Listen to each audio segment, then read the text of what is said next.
Seorang pemuda ditemukan dengan luka gorok di leher di areal kebun rumput gajah di Desa Tubanan, Kecamatan Kembang, Kabupaten Jepara, Minggu, 30 November 2025. Pemuda itu bernama Aksyal Randy Saputra, 24.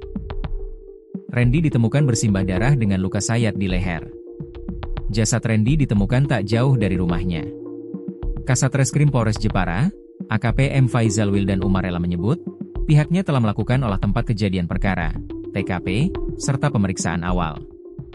Kami menerima laporan sekira pukul 6. Tim menuju lokasi untuk memastikan kondisi korban dan mengamankan area kejadian, katanya kepada tribunjateng.com, Minggu, 30 November 2025. Berdasarkan laporan, penemuan mayat bermula ketika seorang tetangga yang menjadi saksi mencari keberadaan korban pada pukul 5.30 karena diketahui tidak berada di rumah.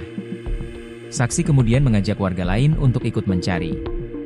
Saat menyisir area belakang rumah, mereka menemukan ceceran darah. Hal itu kemudian membuat dua saksi lemas dan tidak mampu melanjutkan pencarian.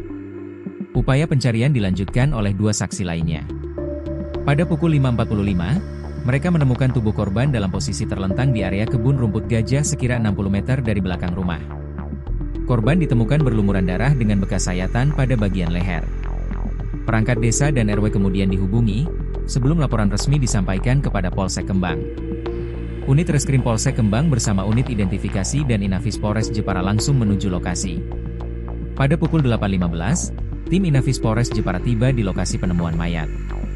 Mereka melakukan olah TKP dan pengumpulan bukti untuk memastikan penyebab kematian korban.